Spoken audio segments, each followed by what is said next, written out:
না ঠিক আছে, যেটা ভালো হয় সবাই তো ভালোই চায়, খারাপ চায় না কেউ। ওই যেটা ভালো মনে করছে ওটাই করছে, ঠিক আছে। সবাই দোয়া করবেন। থ্যাংক ইউ, আমি চেষ্টা করবো ভালো।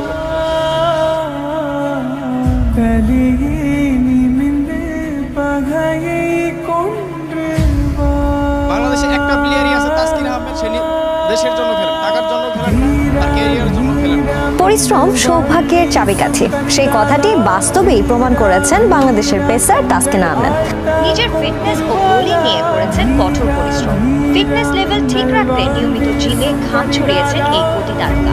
বাড়ির গ্যারেজকে বানিয়েছিলেন বোলিং পিচ, আর সিঁড়িকে ব্যবহার করেছিলেন দৌড়ানোর জন্য। ইংল্যান্ড সিরিজে ফিট থাকতে PSL কে না বললেন তাসকিন আহমেদ।